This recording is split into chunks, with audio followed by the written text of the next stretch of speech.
Good afternoon, everyone, and welcome to the Washington History Seminar, Historical Perspectives on International and National Affairs. This afternoon, we are featuring a new book by Mary Bridges entitled Dollars and Dominion, U.S. Bankers and the Making of a Superpower, published in October by Princeton University Press. Our discussants this afternoon are Mark Levinson and Harold James. I'm Eric Arneson from the George Washington University. I co-chair the Washington History Seminar with Christian Osterman of the Woodrow Wilson International Center for Scholars. As some of you may know, the seminar, launched in 2010, has been a collaborative and nonpartisan initiative of the Wilson Center's History and Public Policy Program and the American Historical Association. Before March 2020, we gathered in person at the Wilson Center here in Washington. Since the summer of that year, we have been gathering here online, assembling participants from across the country and around the globe. A few quick things before we get going. First, as always, we like to recognize a key figure whose labors behind the scenes makes these seminars possible, and that's Pete Bierstecker of the Wilson Center. Second, please take note, this is our final session of this calendar year, but the Washington History Seminar will return on Monday, January 13th, 2025 at 4 p.m. to discuss journalist Isaac Stanley Becker's soon-to-be-published book, Europe Without Borders, A History. We invite you to join us. Third, on the subject of that upcoming season of the seminar, we are hard at work finalizing the schedule and hope to get it out to you in the next few weeks, so keep an eye out for the email announcement from us.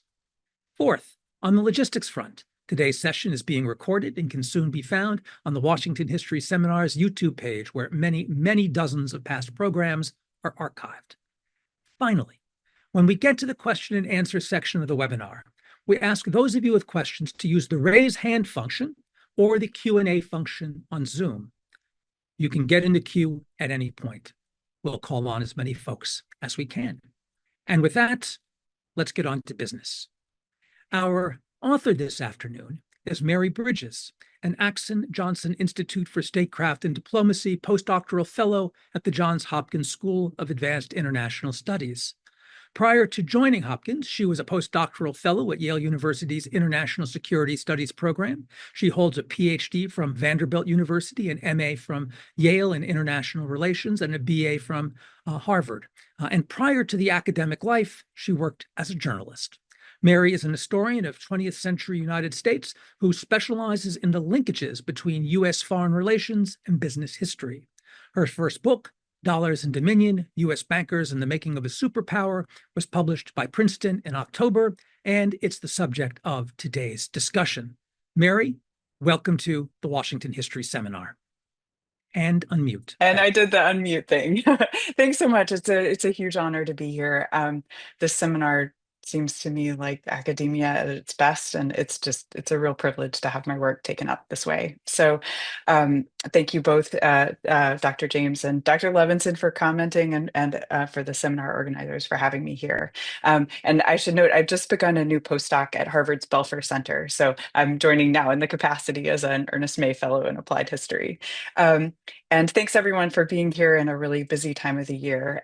What I'm going to do today is lay out kind of the initial puzzle that really drew me to write this book, and then explain what I think some of its contributions are.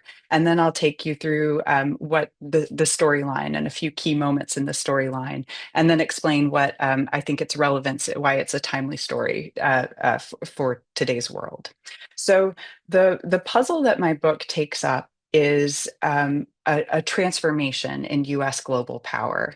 And that's the question of how is it that in the matter of a few decades around the turn of the 20th century, the United States transitioned from being a mid-tier second rank global power to really the world's banker and a super state in international relations. And to me, that was one of the questions that I really wanted to understand, because one of the main storylines of the 20th century is the rise of US multinationals and the power of US businesses to affect everyday life in far-flung places all over the world. And that really was not at all the picture of foreign relations and US global power in the turn of the 20th century. And I wanted to understand how that happened, what that looked like. And the entry point that I took up is sort of an unexpected vehicle, maybe, which is the institution of the Overseas Branch Bank. And by this, I mean the brick and mortar outposts of US banks operating overseas. And these outposts are sort of like the less glamorous stepchildren of perhaps better known stories of economic advising and financier diplomats and sovereign lending relationships. And what I wanted to see was the kind of the habits and the persistent patterns wherein U.S. power accumulated. And I I consider this approach to have three major contributions. And one of them is to bring together two different kind of vantage points on understanding US global power in this time period. And this is actually the way that I start the introduction of the book, is of a little vignette of Fred, the sweaty banker in a wool suit who hops off a steamer from New York and arrives in Buenos Aires to be one of the early waves of US bankers overseas. And this perspective of a kind of exceptionalist, upstart US business person fumbling on the ground gives us one kind of entry point into understanding the US presence around the world. There's another set of approaches associated with understanding US imperial power. And these kinds of accounts tend to focus on the power of institutions, the military, the State Department, in projecting US influence around the world. And what I see an infrastructural approach as doing is of bringing these kinds of stories together and seeing the connective tissue whereby U.S. influence really touches down and takes root in the places where U.S.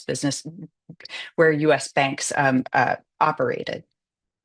A second advantage of tracking the evolution of this infrastructure is avoiding the tendency to see this kind of triumph of modernization or the rise of bureaucratic processes, and instead to nuance that story and to highlight the importance of longstanding practices and prior power relationships. And so by that I mean one of the preoccupations of the book is to really understand how banking worked on the ground and to consider how credit information worked and what credit practices looked like, how bankers navigated who to trust in new circumstances. And so by the end of the book, there's the emergence of this kind of filing cabinet based collection and codification and standardization of credit information. And we can see this as a sort of triumph of bureaucracy story, but when framed as an infrastructural account, it becomes clear that this information apparatus was in fact enabled by and sustained by a set of prior practices and personal relationships typically associated with this kind of relationship banking based network of an earlier period. The final advantage of this infrastructural approach, I argue, is that it gives us a new way of seeing some of the durability of US financial power. So it's not just about these moments of rupture and of kind of the changes in macroeconomic conditions. Instead, the way that power touches down and takes root has to do with the kind of practices on the ground, the information systems, the information gathering practices that bankers are working through, the way in which different banks adapt to local conditions, and also the regulatory and legal flexibility of banks to sort of shapeshift and adapt to different circumstances. So those are the kind of big picture things that I think this sort of approach facilitates that are unique. The structure of the story follows what I consider to be three acts in 7 chapters. And so those three acts, the protagonist sort of shifts. Act 1, the main actor is this bizarre bank called the International Banking Corporation, which is really the US's first multinational branch bank. And it was chartered in Connecticut in 1901. And so I follow IBC's early work in a few different locations. Act 2 comes with the passage of the Federal Reserve Act in 1913. And I focus here on the creation of a new financial architecture through the banker's acceptance market. Act three shifts to look at National City Bank. That's today's city. And National City Bank really matters because it's the major mover in US international branching after the passage of the Federal Reserve Act, in part because it acquires IBC, the bank that I look at in the beginning, and also because it opens its own set of proprietary name brand branches and becomes really the major actor in the second in the later part of the story. So those are the three major plot movements that my book follows. And right now I'll give like little like touchdowns, toe dips in each of the moments to kind of give a sense of how the argument progresses. So the beginning of the story really focuses on IBC, which is this bizarre bank chartered in Connecticut in 1901. And a little bit had been written about it. Peter Hudson has written powerfully about it. John Hart also wrote about it. And it's very clear that IBC is an imperial entity. It holds the deposits to pay US soldiers in after the Spanish-American War. It acts as the fiscal agent in Manila and in the Panama Canal Zone. It collects the Boxer Rebellion indemnity payment in China. So I had the opportunity to work in IBC's records, and I pieced through ledgers and meeting minutes and really got to understand how the institution operated from the inside and put together the comprehensive story of a more comprehensive story of what exactly it did, not just that it was an imperial entity, but to try to understand how it worked. And so the bank itself is an odd beast. It was sort of a mashup of Gilded Age interests. And these are, it's Vanderbilt, Guggenheim, Frick, Hyde, a lot of the big names associated with 19th century Gilded Age wealth. And the people involved in creating IBC are the one-offs, kind of heirs to these fortunes, the sons or nephews. And these interests get together and petition the Connecticut legislature for a special charter. At the time, Connecticut's legislatures still had the practice of special chartering, and the Connecticut legislature is convinced to create this charter that allows IBC to basically do any banking, anything, to buy other banks, invest in infrastructure, issue deposits, as long as it does so out of Connecticut. And so the founders of IBC take this very expansive charter and run with it, though it's initially unclear what the bank is going to do. And some of the relationships between IBC founders and the US Republican Party help the IBC get a few government contracts that really provide the kind of seed foundation for how the bank operates. And so IBC opens branches in Manila, in the Panama Canal Zone, and throughout China, in part to capitalize on these opportunities of growing US power overseas. And so in the book, I really wanted to understand what that meant, to not just take for granted that because the bank is chartered in Connecticut, that it's an American institution necessarily, but to understand how exactly that power translates. So I did a kind of forensic analysis of follow the money, to drill down in what the loan portfolio of IBC branch in Manila, who was benefiting. And so I took two snapshots of the bank in 1903 and 1910 and examined who benefited from IBC being there. And what came to the fore was kind of a striking picture that was rather different from what IBC executives were telling Washington officials that they were doing. The rhetoric in DC is all about promoting US business interests. In reality, what's going on at the branch level is that the bank is lending to largely nearly 90% of loans in the early days to established European businesses. So on the ground, what the bank is actually doing is supporting many of the established elite institutions that US colonial administrators are talking about wanting to undercut. So this kind of analysis, this branch level analysis, shows the way in which the infrastructure of power is actually is in fact a co-creation of some of the private interests that enable it in addition, and able to reroute the ways in which the state wants to project power overseas. Another striking insight from this analysis is the presence of lending to Chinese and Chinese mestizo merchants in the Philippines at a time when bankers' rhetoric was definitely dominated by this mentality of Anglo-Saxon superiority and white supremacy. So whereas in China, that's really characteristic of bankers' language. In fact, in Manila, there's a considerable amount of lending going on to these Chinese business interests with very little back and forth or discussion about that being noteworthy to executives in New York. So one of the takeaways here is of this kind of this flexible apparatus of U.S. branch banking overseas through IBC. So the picture of US banking overseas changes dramatically in Act Two with the passage of the Federal Reserve Act in 1913. And a lot of this story is uncontroversial and quite well known because the Federal Reserve Act of 1913 changed the rules for US banking overseas. And suddenly large national banks like National City Bank, could operate branches overseas, which had been prohibited before. So that part of the story is well known and established. The part that was interesting to me is not just the creation of the Federal Reserve Act, but how the Federal Reserve System itself operates and the way in which the financial mechanics actually provide a support to US banking overseas.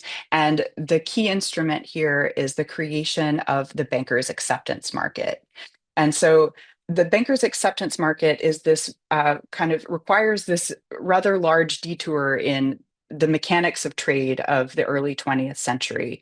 And a key thing to realize is that the way the Federal Reserve system was initially supposed to work is quite different from how we think of the Fed operating today. When we think of the Fed as easing or tightening access to money, we think of it buying and selling treasuries. And that is not at all how the Fed was supposed to operate in the early days. In fact, US reformers at the time were really looking to Europe and specifically to England as the model of financial excellence and stability to emulate. And the Bank of England was organized around bills on London, which were bankers' acceptances denominated in sterling. And so to replicate that kind of success and to create a much sturdier financial system, US reformers argued that the United States needed a comparable market. And so in order to have bankers acceptances are basically bills of exchange that a bank guarantees for payment at maturity. So they carry an additional level of security over payment promises that they will, in fact, that a bank will back them. And so the Federal Reserve Act not only authorizes the creation of this market, the Federal Reserve banks themselves, and the Federal Reserve Bank of New York specifically, becomes the largest buyer of acceptances. So the role of the Fed here is not just the referee on the sidelines, but it's actually in the rink of bankers' acceptances. And the reason that that matters for what US banks are doing overseas is that bankers' acceptances are supposed to authorize international trade. And in order to create them in the first place, you need banks. And so for a bank like National City, the existence of the Federal Reserve system and its assurance that it will buy bankers' acceptances and hold them in its own portfolio becomes a kind of new factor that affects the risks they associate with operating branches overseas.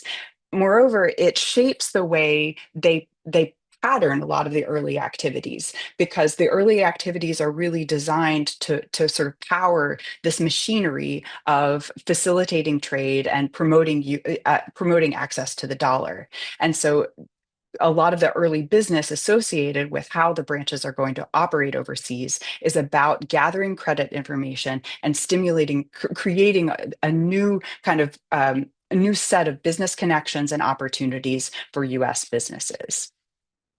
So that captures Act Two of the story, that and sets us up for Act Three, which really shifts to focus on National City Bank, which becomes the major mover in US branching overseas.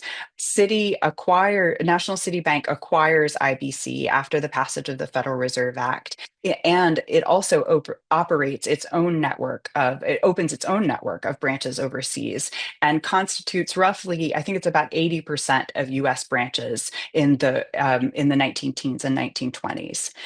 So just to kind of preview a little bit of the insight into this chapter, one of the striking things about the way National City operates shows the malleability of the branch banking project. So initially, the Federal Reserve System and the opportunities associated with bankers' acceptances loom large in the imaginary of what branches are going to do overseas. And executives talk a lot about sending their men into the foreign field. They're going to send them out in the foreign field, and it's like one place. It's the cornfield, the baseball field, the foreign field. And so there's this great push to power international branches, but almost no differentiation about what the branches are going to be in different places. And in fact, the business model of this operation has almost nothing to do with any overseas location. It's about providing a service that will make it more competitive in New York. The idea is that this opportunity to connect US businesses with overseas trading partners and to mediate disputes and to be on the ground support is a comparative advantage over what National City's competitors are, the services they are offering in New York. And that's the logic that really powers this initial push, this kind of outbuild, is that the term? This build out of the early network of US branches. And like a good infrastructure story, of course, that changes over time as this system gets hit by several economic panics, the retraction in the early 1920s, and also some of the changes that are going on with banking in the United States, especially in New York. So one of the things that was most interesting for me to find was as US banks in New York are really experimenting with new kinds of mass market retailification tools, overseas branches are also adopting some of these same strategies. For example, thrift campaigns and savings drives. And so all of a sudden, US bankers are really knocking door to door, trying to enlist, retail clerks in Buenos Aires and sugar plantation workers in Cuba and, everyday workers in Manila to open bank accounts with National City Bank. And that script of banking is a remarkably different story than the kind of vision of banking that powered the early years of the International Banking Corporation's operations, which was very much kind of focused on the conservative, fairly restrictive practices of more established British competitors at the time. So what ends up happening is this infrastructure proves incredibly adaptive and malleable over time. The branches are able to experiment, they're able to court local clientele, and in fact, as the banker's acceptance market really collapses with the Great Depression, and definitely a lot of National City Bank's overseas branches closed in due course with the Great Depression. But one of the striking things is that this overseas division is one of the first of National City to rebuild after and to restore itself to profitability in the mid 1930s.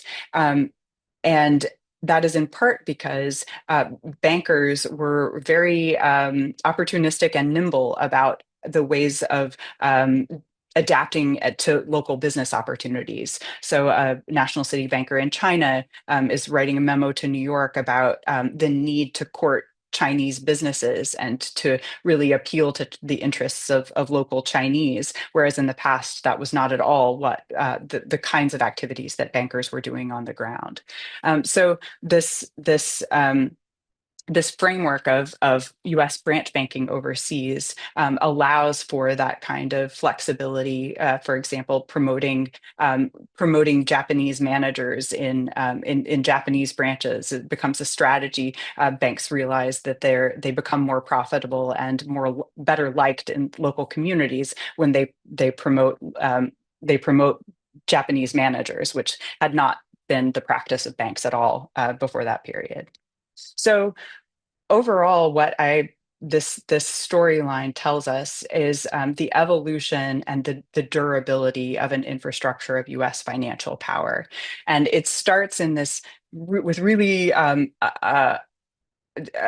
rickety beginnings, shall we say. One of IBC's first branches opens in the former horse stables of a Chinese merchant in Manila that's prone to flooding. And so the early experiments in retail, in overseas branching, are not confidence inspiring by any stretch.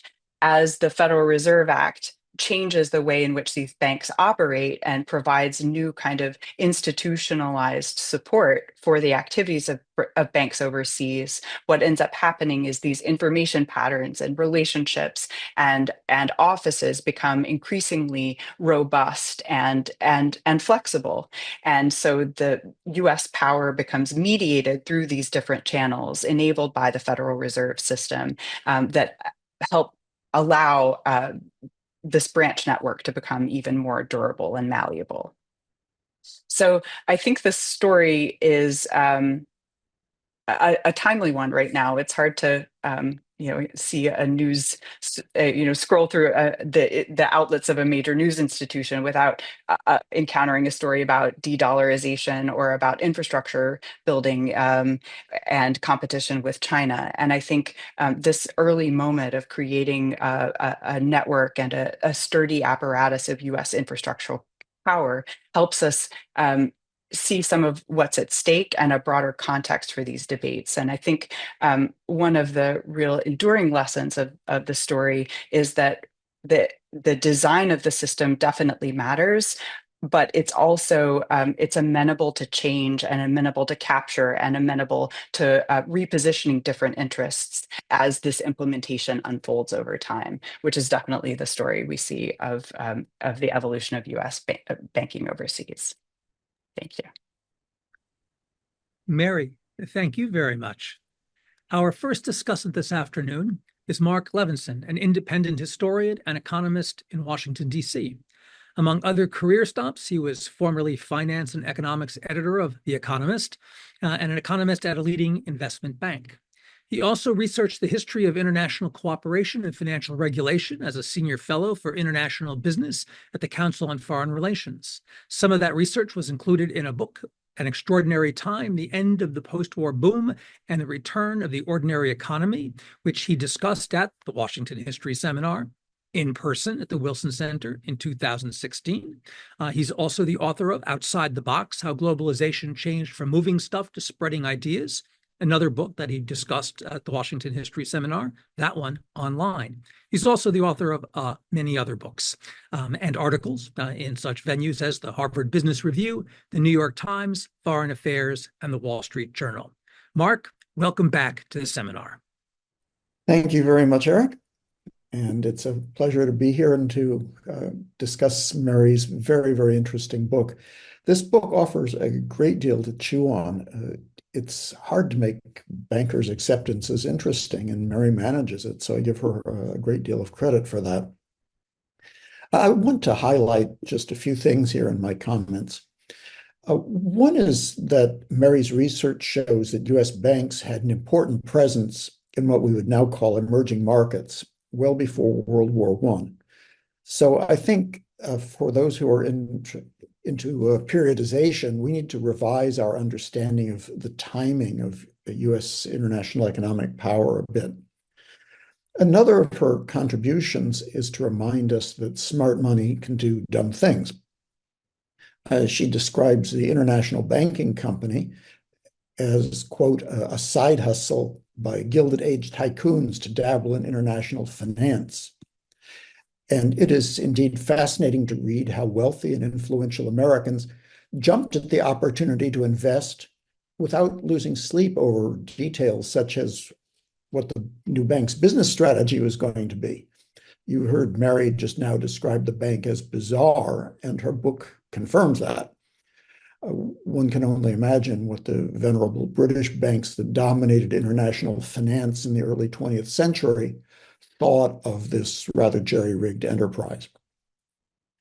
One subject that I found particularly interesting in Mary's book was the discussion of how banks' credit files benefited their home country customers. This is a bit jarring to modern readers. Now, we have to go to a time and a place where you couldn't just go online and get a credit rating from D&B or S&P or Moody's or a firm like that. And so banks were in the business of providing credit information about customers in other countries. But when a business arranges a transaction with a bank, whether it's by borrowing money or financing trade, exchanging currency, or in some other way, the bank necessarily becomes a party to sensitive business information. Mary describes a world in which banks did not treat this sort of information as confidential. Emulating British banks, the International Banking Company and the National City Bank, which took control of international banking in 1915, routinely conveyed sensitive intelligence about their foreign customers to their more important US customers. This goes beyond credit ratings. Some of this information sharing, credit ratings, was probably not objectionable to the foreign customers, but the details of business strategies, finances, personal relationships, and general gossip were often disclosed as well. As Mary puts it, foreign branches were meant to support domestic clients. I don't know how much IBC's foreign customers knew about the sharing of their secrets, but one can imagine that some of them were harmed by it. The US banks operating overseas, like the British banks before them, seem to have been very generous sharing the information about these foreigners to their more profitable domestic clients, helping the domestic clients to make a greater profit and thereby to provide more business to the bank. Dollars and Dominion goes into many other topics. I was quite fascinated by her discussion of the training of all of these workers at the bank branches abroad. I'm sure Harold is going to raise some more of the topics. I want to touch on one which, as Eric mentioned, I've written about, which is the difficulty of supervising international banking. In my book, An Extraordinary Time, I discussed the inability of regulators to effectively supervise banks as cross-border lending boomed in the 1960s and 1970s. This led directly to the less developed country debt crisis of the 1980s. Mary addresses the same issue in the early 20th century. Unfortunately, her discussion is brief because it seems that there's not much to say. As she puts it, no branch of the US government regulated the day-to-day work of overseas bankers. Regulators worried about this as early as the 1910s, but they took no action to ensure that foreign branches did not threaten the stability of US banks or the US economy. It appears that the authorities in the foreign countries concerned were not all that worried about this either. Cooperation between US regulators and foreign countries' banking supervisors was apparently not on the agenda at all. So the history of using foreign operations to circumvent US banking regulations has a much longer history than I knew. And I found that a really fascinating insight coming from Mary's work. I want to offer a couple of questions for Mary to address that really came out of my reading. One goes to your assertion, Mary, that banking was, as you say, deeply entangled with the US government in terms of foreign policy objectives, trade promotion, and economic growth. From reading your book, that seems to have been the case in more recent times, but it's not clear to me what objectives international banking met in the early part of the 20th century.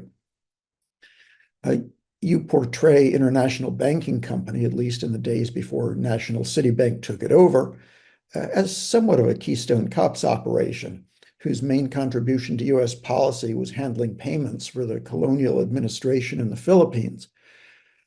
What was it doing that actually helped U.S. government meet foreign policy objectives? Did the U.S. government actually have foreign policy objectives in the early years of the 20th century that it required a bank such as this to achieve? That's not clear for me. And I don't have a good sense of how effective banks were in helping the US government achieve its foreign policy objectives prior to World War II. So I'd like you to focus a bit more on the foreign policy aspects of this than on the banking aspects. My second question goes to your very interesting description of banking as an infrastructure of power. You make an interesting argument based on the companies you've studied, but it seems to me that banking need not be an infrastructure of power. I would take the example of Japanese banks in the 1980s. Japanese banks accounted for over half the growth of international banking during that decade. At one point, 16 of the 25 largest banks in the world were Japanese. These were the most valuable banks in terms of market capitalization in the world. And yet this obviously did not create an infrastructure of power. In fact, many of those Japanese lenders came to regret their exposure to foreign markets. The Japanese government did not end up assuming a more prominent role in international affairs as a result of their lending, as a result of their branching all over the world. So I'm wondering if you could share your thoughts on what it takes for a government to use international banking to successfully project power.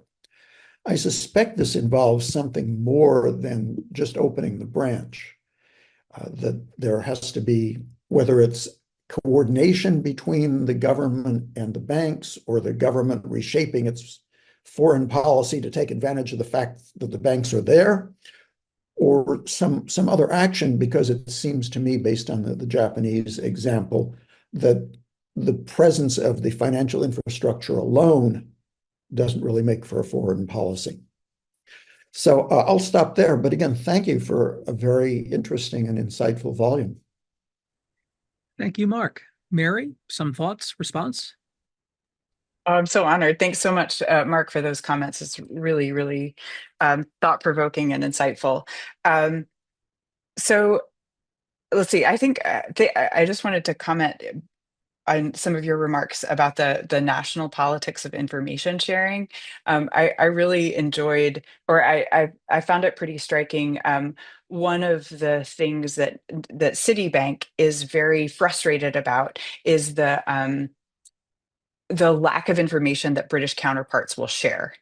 They regard the information practices in the United States as incredibly open, that banks routinely share credit information as part of a sort of mutual assumption of how banking is going to work. And there's this constant frustration about the difficulty of accessing information overseas because the norms of European businesses, European banks is so different. It's much more closed and allergic to that kind of information sharing. And so different government entities start becoming embracing the US model of banking and encouraging US businesses to look to US branches overseas as the standard bearer for how information practices should be.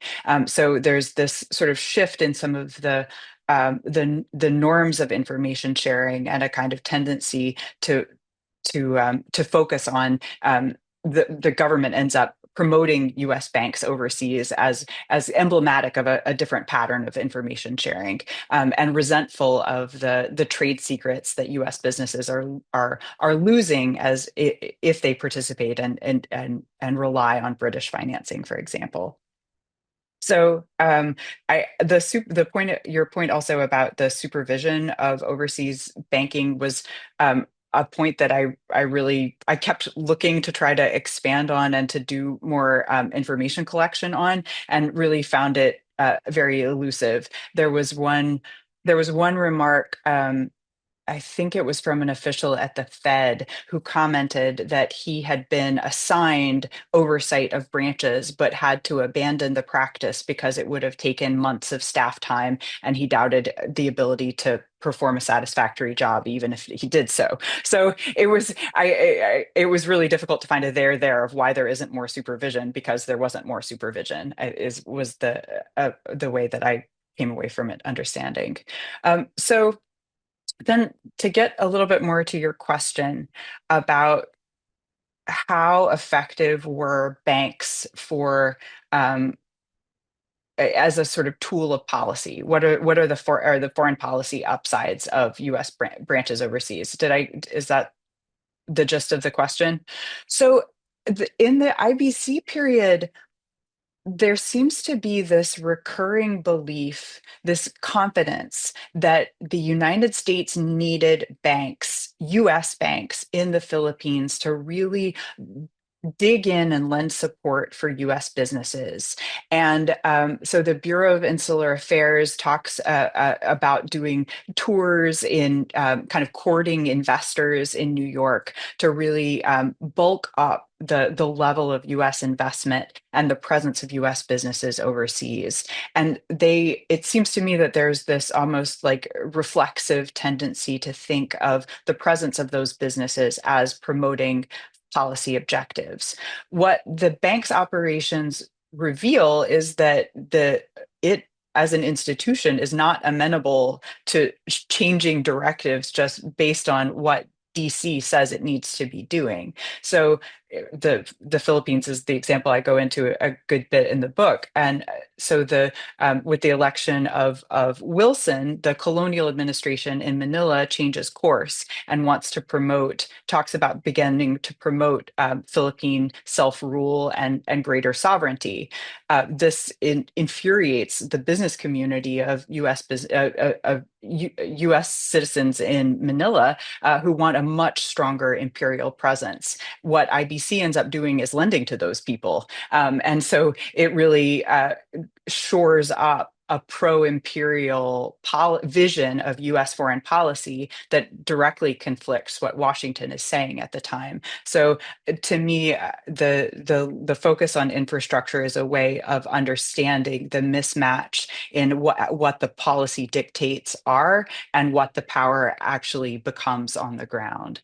So I'm really interested in understanding when that gap happens. In the 1920s, I think the picture changes a little bit. There's a moment when the Commerce Department establishes the Bureau of Foreign and Domestic BFDC, Bureau of Foreign and Domestic Commerce, it's called. And they are really, in a very paper pushing way, interested in advancing US branching overseas.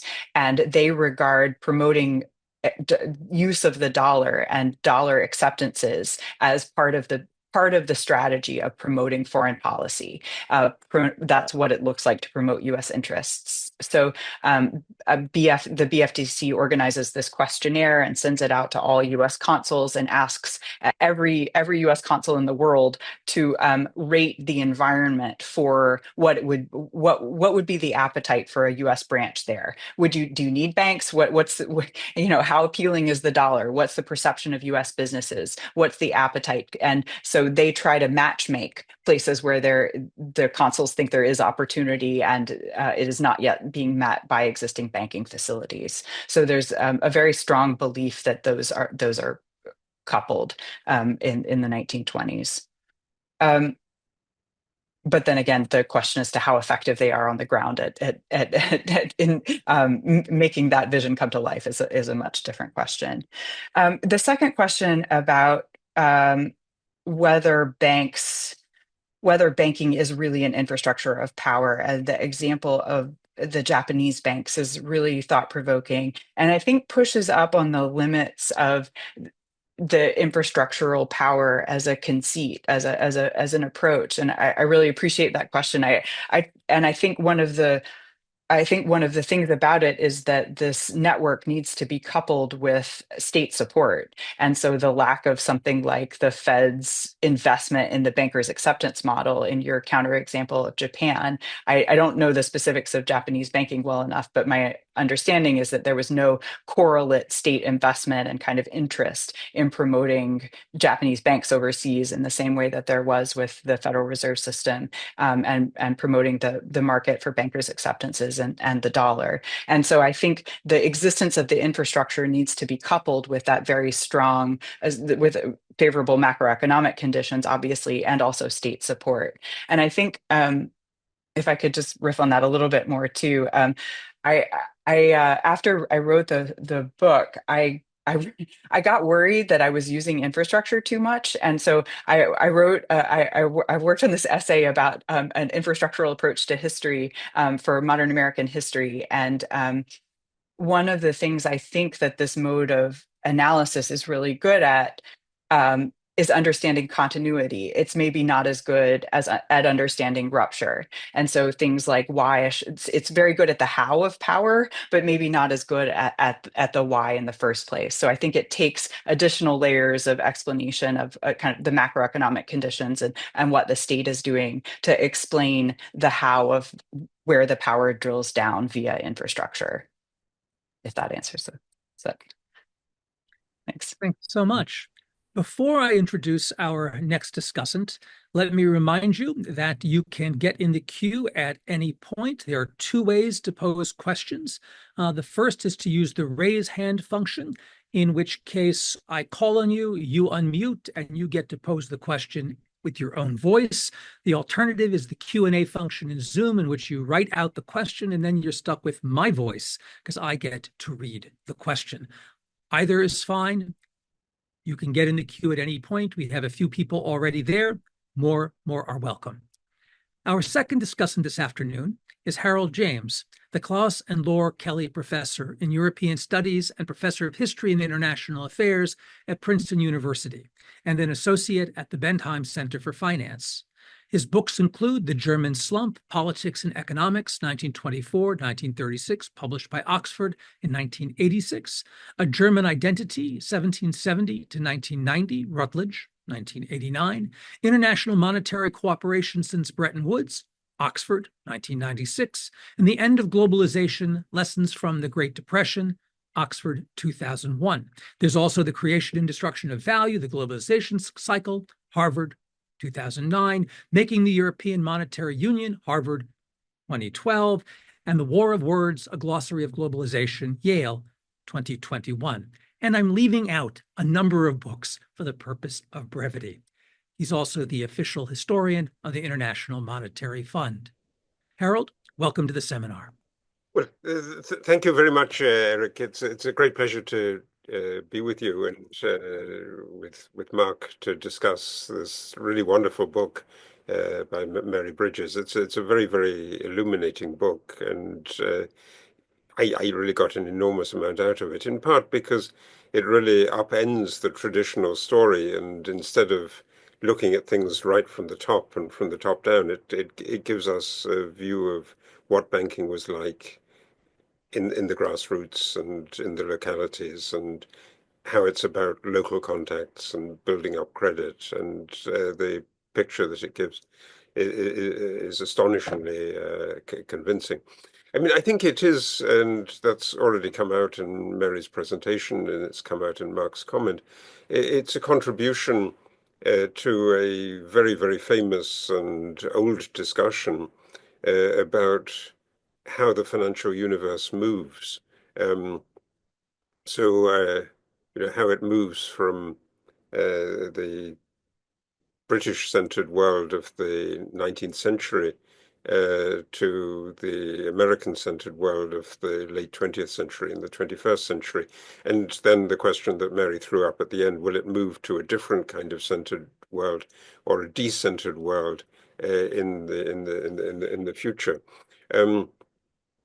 So I think that's really the story that we're getting in this book, and we're getting a kind of grassroots vision of how this came about with this very early tentative beginning, and how she describes the International Banking Corporation as it's been quoted again and again, a bizarre mashup of Gilded Age wealth and British banking aspirations. And so it's very clear from that, I think, and she addresses it very straightforwardly, that the story is that America is lacking something and it needs to compete with Britain, and this IBC is going to give it the wherewithal to effectively compete with British banks, and British banks have been doing something like this since the middle of the 19th century. And it raises the question, I think, also, Mark was discussing this, of the way in which this is exactly the moment that the United States enters onto the international stage as a new great power, and it's the aftermath of the Spanish-American War. It's the fact that the French plan to build a canal through Panama, through the Panama Isthmus, doesn't succeed very well, and that it needs a different approach. And then finally, the story of the apparent disintegration of the Chinese empire, and the way that in the treaty ports, the Europeans and the Americans are now waiting to carve up this empire. So this is a moment of new politics, and Mary's given us a kind of precise vision of how this works in one particular case in the Philippines. And obviously, I'm also curious about whether there are analogous stories to be told about the United States in Panama, or the United States in the Chinese treaty ports, and what's going on there, and can you get a similar level of documentation and show the way in which the IBC bankers and then the Citibank people, National Citibank people, are moving into this. There's one figure who appears briefly in the account that Mary gives, and I think I'm a fan of looking at the technical infrastructure of things, and she rightly draws attention to the idea of the banker's acceptance as the key bit of the innovation.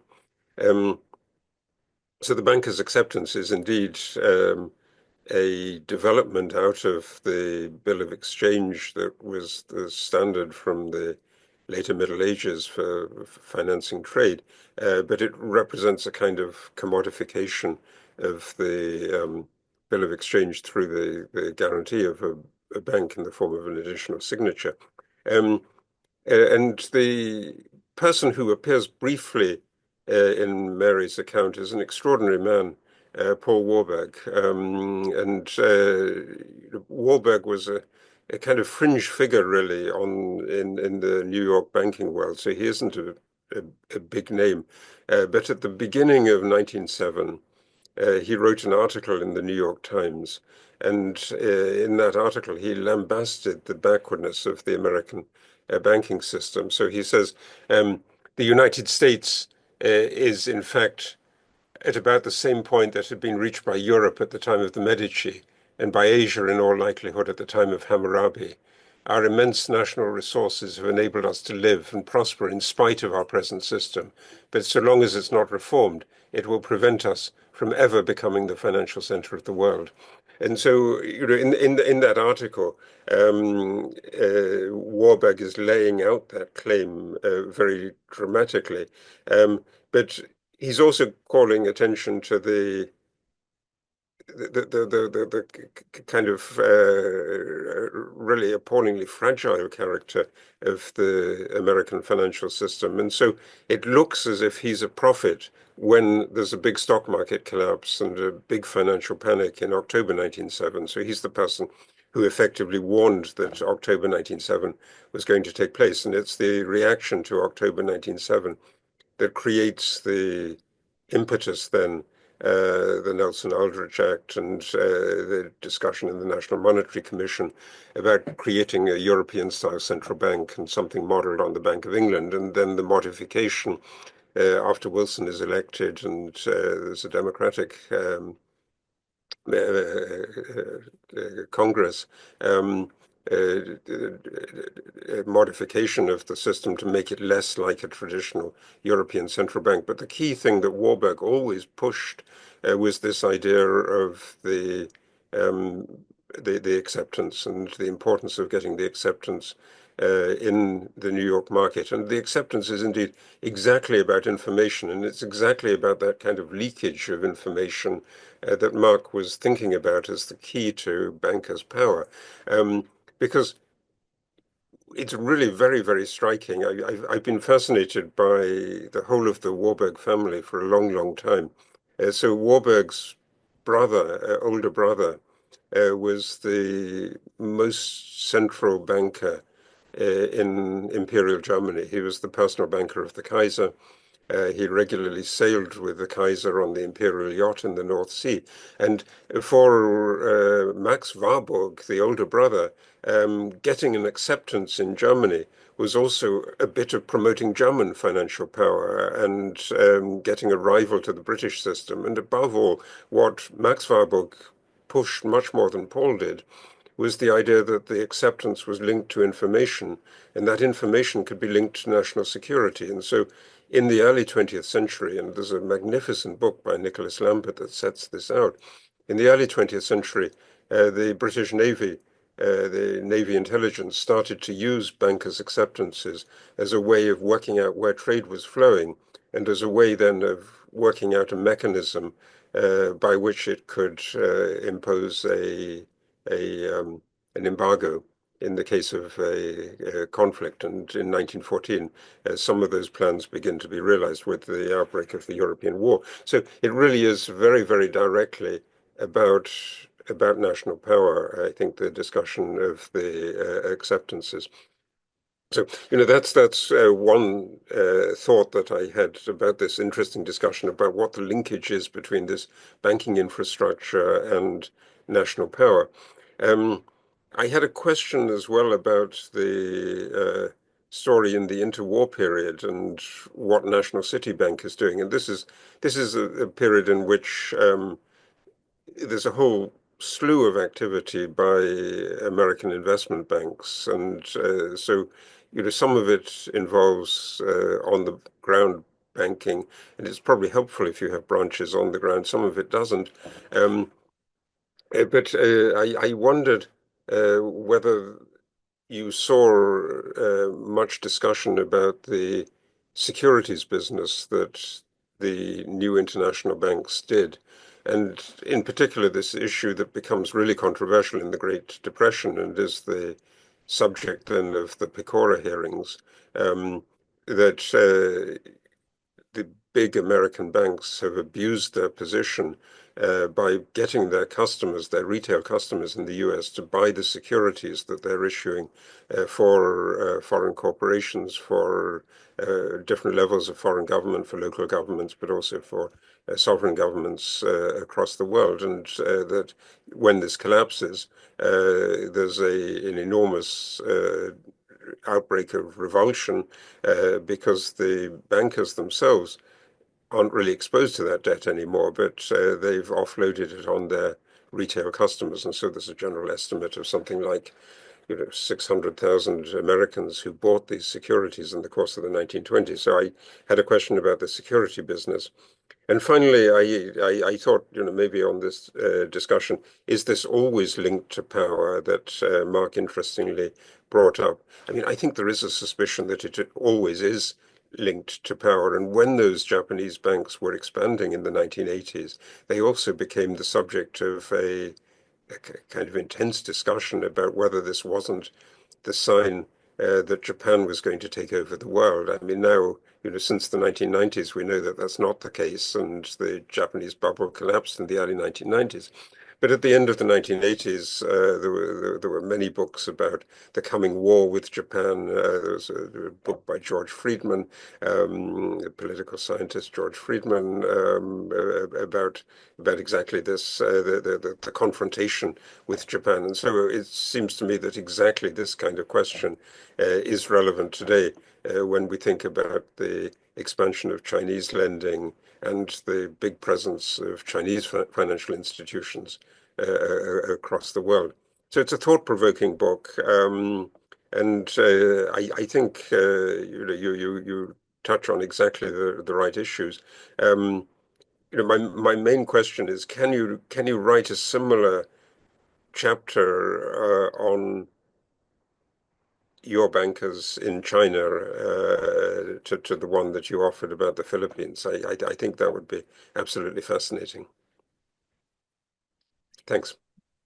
Thank you so much for the comments. I wish I would love to write that chapter. I really struggled with archival entry points for it, and that's the reason I didn't. I suspect there is a lot more of that material, but I didn't know where to find it. And part of the reason the Philippines is such a rich case study is because of the compulsive auditing by the Bureau of Insular Affairs, which provides a counterpoint to some of the records I was able to get. So the flashes that I could read from the ledgers at IBC is a partial picture of what's going on, but it's really difficult to parse out what's going on in particular branches because not all of that rises to the surface of what's getting discussed in New York. And in fact, a striking amount gets left out. And the way I was able to kind of triangulate the picture of what's actually going on the ground so much further is in part because of the National Archives keeps records about what the Bureau of Insular Affairs audited. So it's really the very strong presence of the colonial government that enables that multi perspective view. I would love to know more about what the treaty ports, what exactly powered the day-to-day activities in a much more granular way. I didn't have the language skills either to really dig into that in much greater detail, but the patterns of lending being mediated through compradors was one of the practices that I went into in much more detail. And Ghassan Moazen, I think is how you say his name, has a wonderful book about the way in which German branches operated in China during the same time period, and using some of his insights about the ways in which treaty ports interfaced with those banks on the ground helped me piece together some of the ways and kind of gather some of the same patterns that I was seeing. So I hope someone will take up that project and write it because I really want to read it also. And then to get into your questions in particular, let's see, I don't know what to order to take them in. All right, so I guess I'll just start at the end. Your question about is this banking always about power? And I think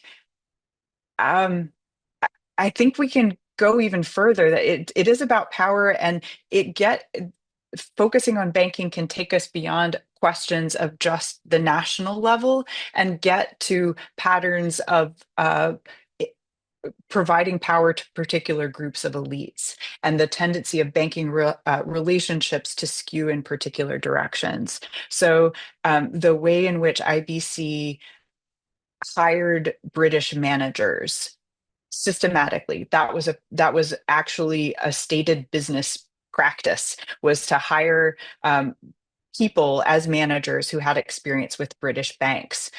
What that institutional pattern ends up doing to power dynamics on the ground is to complicate some of the difference between what British power looks like and what US power looks like, and instead kind of compress that divide and have some of the same enabling capacities on the ground. So it is still about access to economic opportunity. It is a form, the bank itself is a place where we can see power dynamics being played out, but it's not always a question of national interests that are the ones in competition, I think. And I think so that to me was was one of the interesting things to take away from this, that's just because the institution is US or British, it's not necessarily indicative of the way in which its financial activities facilitate the movement of power, I think is what I'm trying to say there. So then the question of the securities business and what national city branches are doing on the ground. So National City Bank establishes this parallel entity of the National City Corporation in order to sell securities in the United States. And these, its branches, the National City Company develops offices all over the place. Overseas, it looks to me like those facilities happened in the same retail branches, such that overseas branches were advancing sales of securities, but as far as I could tell, it was less systematic and it was less uh, less of a major profit center. There was less activity. So I found there were some Spanish translations of promotional materials from National City Company. So if you went into a National City Bank branch in Rio, you could buy bonds for something that National City Corporation was organizing for Sweden, or a municipal government in Milwaukee, or whatever the bonds were at the time. So these different entities, these different locations had access to, or were being sold, the same kinds of securities that were going on in the United States. I couldn't ever find a systematic accounting of what percentage of activity that was.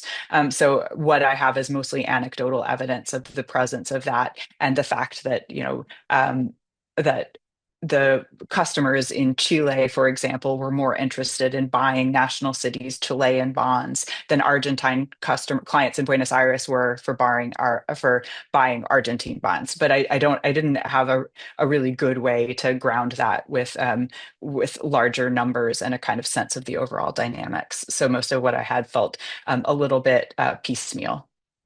And then your point about acceptances and national power, I think, is a really elegant one.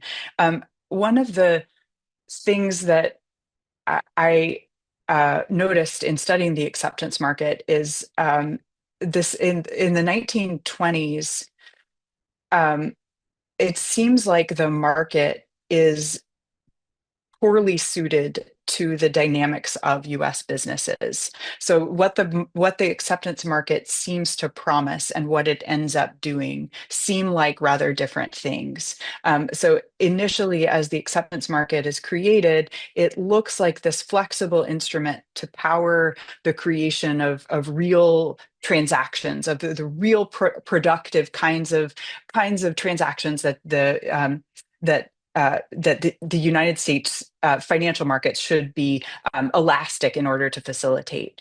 And what ends up happening is the bankers' acceptance market ends up narrowing to a few commodities rather than this more robust basket of US trade products, because US businesses increasingly raise money from the stock market and other ways that are less paper intensive and are a little bit more, give them a little bit more control over information. That's my understanding of how the bankers' acceptance market evolves in the United States. So its power and its kind of defining characteristics and shaping the British market happen at a different kind of technological moment and a different moment in its kind of market evolution and global power in a way that didn't quite play out in the same way in the United States. So I saw the people talking a lot about the promise of the acceptance market, but in terms of the information kind of capacity that it could reveal to the state,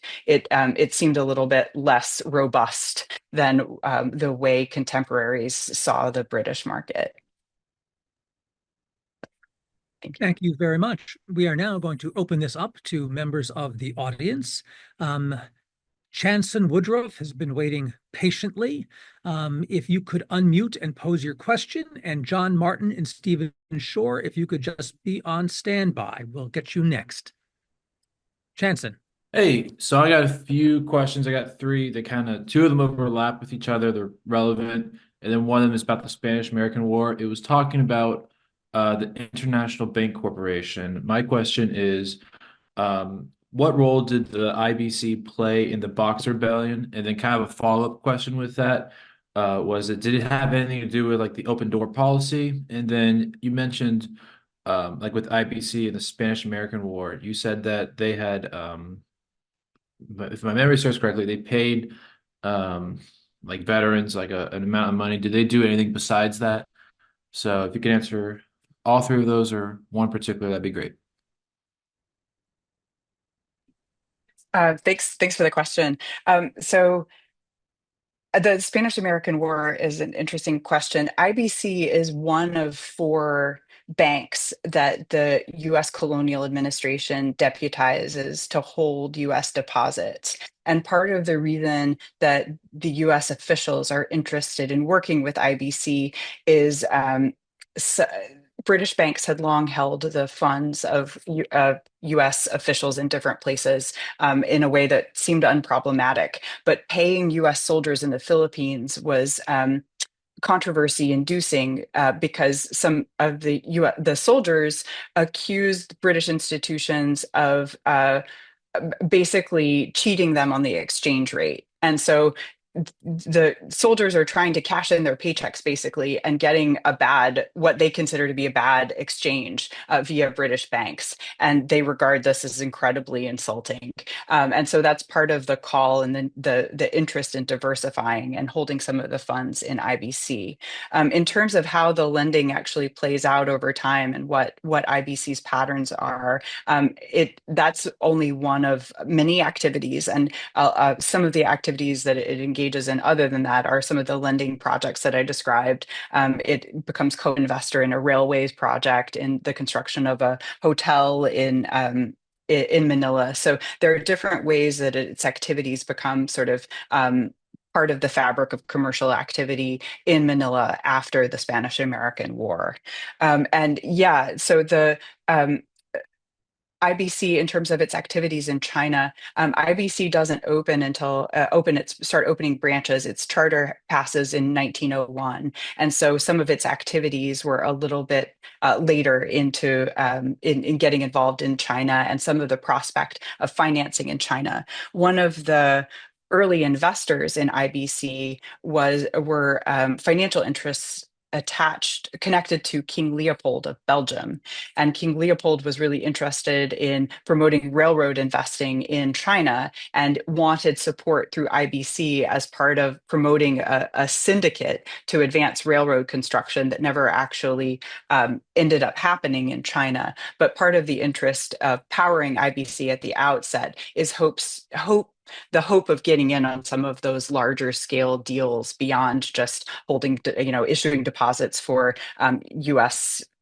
U.S. officials or consul staff or U.S. missionaries, even though that was part of the work of those branches.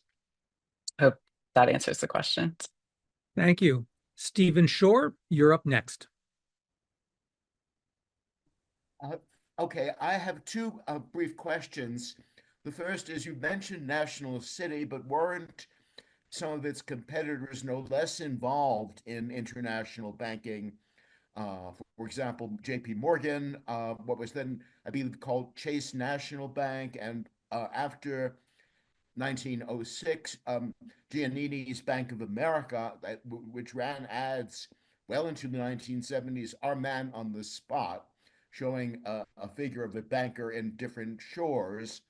And the other question, something you've not mentioned, gunboat diplomacy, where loans would be made to foreign governments. This happened probably largely in Central and South America. The countries could not repay their loans, and a American official or a group would seize the customs revenues and from that pay the loans on which the countries had been in default. So those are my two questions of competitors to National City and the role of these banks to enforcing or repayments through gunboat diplomacy? And also, did any of the American banks go overseas to basically serve the needs of their existing customer base in new locations? Thank you, Stephen. Great. Thanks for the questions. So your first question about the competitors and the landscape of competitors is a great one. And I could have been clearer. So Chase becomes an important player in international banking a little bit later, in the international branching a little bit later, but JP Morgan for sure is a relevant actor. My interest was really in these brick and mortar branches, and the way in which JP Morgan operates in this early period is rather different. And a lot of more of its international dealings are a little bit more like the style of parachute banking, but not operating brick and mortar branches. So I considered it kind of a different category of the way that it operates overseas. There's Mark Flandreau has this line of good banks do what they want, bad banks do what they can. So JP Morgan was in the position of be a good bank that did what it wanted, which was this higher level kind of pick and choose the deals that it wanted to invest in, whereas IBC operated branches in a much different approach to how to engage in international branching. Bank of America was a really interesting story, and the way that it branched in California was actually kind of an interesting model for trying to understand the way in which a bank would open new branches and get to know new markets, and its connection to Italian American communities in California was a really interesting way of understanding expansion of branching. And I think I could have made more use of that in the storyline. Your question about gunboat diplomacy is a good one, and I go into this a little bit in the book. And there's definitely an incredible presence of gunboat diplomacy, and Peter Hudson has written really magnificently about the involvement of U.S. bankers in this. And IBC played a role in those kinds of operations for sure. My approach is to focus on some of the different pathways of power as those kind of machinations and the real overt exercises of violence and flexing of U.S. military muscle become increasingly politically undesirable. And so I argue that the Federal Reserve Act and the creation of this bankers acceptance market is a way of rerouting some of those less politically popular operations into a different and more bureaucratized formats. And then I think your final question was about expanding. Were there examples of branches expanding where its existing customers wanted to do business? Well, so National City Bank opened the where it operated was informed by the composition of the board to some degree. So its board of directors was an incredibly internationally connected set of business people in the 1910s. And one of them was James Farrell, who was the president of U.S. Steel. And he offered Frank Vanderlip, then president of National City, access to U.S. Steel's credit files in Buenos Aires and Rio if the bank would operate branches there. And it was in part this promise of a greater access to credit information that helped seal those two locations as the first places where National City Bank operated its business. So that those choices of locations were definitely dependent on and in conversation with its existing clientele. I'm going to step in for a second and pose a question of my own, if I may. And I'm wondering if you could talk about the historiographical intervention that you make in this book. There are multiple literatures that you are obviously drawing upon, contributing to, engaging with. I can't speak to the economics literature or the historiography on banking, though I'm sure that there is a considerable contribution there. But the other literature that comes to my mind is the literature on American empire, which is, let's just say, large. and it comes in many different flavors. Some of it quite strong. In many circles, you mention the word American empire, eyebrows go up, and the condemnations flow forth. And yours is, as I read it, a more tempered approach there. You talk about at the end of chapter 2, the approach that you're taking. Reflecting forward, U.S. empire no longer takes shape as a singular plot devised in Washington and projected overseas. Instead, your framing reveals the processes by which U.S. power was constructed and enmeshed in overseas economic orders through the decision-making and daily exchanges of bankers and their adopted communities. So could you speak to the historiographical intervention that you're making here, both with regard to the economics literature, but also with regard to the empire literature? Yeah, thanks for the opportunity to comment on that. So that literature, the debates of U.S. empire are absolutely formative to my thinking about this project. And I guess I had grad school fatigue of the what of empire, and I want to understand the how. The how did it work? What did it look like, and who benefited? And how were those kind of metropolitan or DC based or Washington based patterns of elitism and social hierarchies transmitted or not or rejected in these attempts to expand U.S. global power. So I guess my interest is in the mechanics of U.S. imperial power playing out overseas and the different ways that it takes shape.